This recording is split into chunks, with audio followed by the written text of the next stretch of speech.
Hi అండి, welcome back to Anusha రామచెరుకూరి. నేను మీ అనూష. ఈ రోజు వీడియోలో గణనాథుడికి ఎంతో ప్రీతికరమైన ప్రసాదాలను ఈజీగా ఎలా ప్రిపేర్ చేయాలో చూపించబోతున్నానండి. వినాయక చవితి రోజున చాలా తక్కువ టైంలోనే ఎలా ప్రిపేర్ చేయాలో చూపిస్తానండి. చాలా టేస్టీగా ఉంటాయండి. సో లేట్ చేయకుండా ఎలా తయారు చేయాలో చూసేద్దాం రండి. ముందుగా ఒక కప్పు శనగపప్పు అలాగే ఒక కప్పు బెల్లం తీసుకున్నానండి. ఈక్వల్ క్వాంటిటీలోనే ఈ విధంగా పూర్ణం రెడీ చేసుకుని పక్కన పెట్టుకున్నాను అన్నమాట. ఈ పూర్ణంతోనే 3 ప్రసాదాలు ఈజీగా చేసేసుకోవచ్చండి. నేను ఇక్కడ ఒక కప్పు పొడి బియ్యం పిండిని తీసుకున్నానండి. తర్వాత స్టవ్ ఆన్ చేసి ఒక గిన్నె పెట్టుకుని ఒక కప్పు బియ్యం పిండికి అదే కప్పుతో ఒక కప్పు వాటర్ వేసుకోవాలి. తర్వాత 1 టేబుల్ స్పూన్ నెయ్యి, 2 టేబుల్ స్పూన్లు బెల్లం వేసుకోవాలి. వాటర్ ఇలా మరిగిన తర్వాత లో ఫ్లేమ్ పెట్టుకుని బియ్యం పిండి వేసుకుని ఉండలు లేకుండా దగ్గర పడే వరకు కలుపుకొని స్టవ్ ఆఫ్ చేసుకుని చల్లారనివ్వాలండి. బియ్యం పిండి త్వరగానే దగ్గరికి పడిపోతుందండి. ఈ విధంగా దగ్గరికి పడిన తర్వాత స్టవ్ ఆఫ్ చేసుకుని చల్లారనివ్వాలి. ఇలా చల్లారిన తర్వాత పిండిని సాఫ్ట్గా అయ్యే వరకు కలుపుకోవాలి. చూసారు కదండి, ఈ విధంగా సాఫ్ట్గా అయ్యే వరకు కలుపుకోవాలి.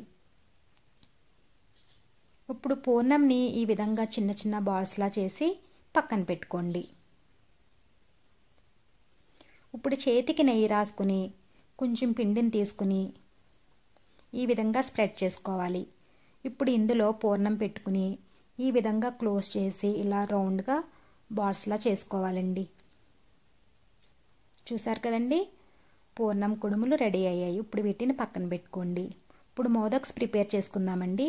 కొంచెం పిండిని తీసుకుని ఈ విధంగా స్ప్రెడ్ చేసుకుని మధ్యలో పూర్ణం పెట్టుకుని పిండిని ఈ విధంగా పైకి తీసుకువస్తూ క్లోజ్ చేయాలండి. మనకి మోదక్ షేప్ రావాలి కదా. చూసారు కదండి, ఈ విధంగా. ఇప్పుడు స్పూన్తో ఈ విధంగా వీడియోలో చూపిస్తున్న విధంగా పెట్టుకోవాలన్నమాట. చూసారు కదండి, పర్ఫెక్ట్గా షేప్ వచ్చింది. మిగతావి కూడా సేమ్ ఇలానే చేసుకుని పక్కన పెట్టుకోండి. ఇప్పుడు జిల్లేడికాయలు ఎలా తయారు చేయాలో చూద్దామండి. నా దగ్గర ఇలాంటి మోల్డ్ ఉందండి. కొంచెం పిండిని తీసుకుని ఈ విధంగా స్ప్రెడ్ చేసుకుని మోల్డ్పై పెట్టుకుని పూర్ణం పెట్టి ప్రెస్ చేయాలి.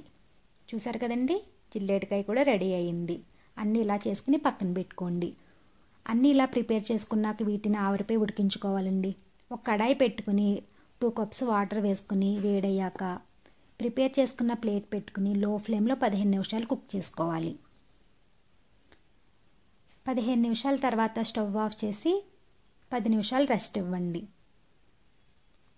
చూసారు కదండి, పూర్ణం కుడుములు, జిల్లేడికాయలు, మోదక్స్ రెడీ అయ్యాయి.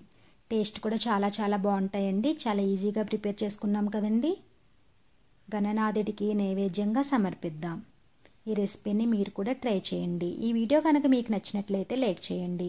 అలాగే మీ ఫ్రెండ్స్కి, రిలేటివ్స్కి షేర్ చేయండి. అలాగే కామెంట్ చేయండి. మరిన్ని వీడియోస్ కోసం మా ఛానల్ని సబ్స్క్రైబ్ చేయండి. Thank you for watching.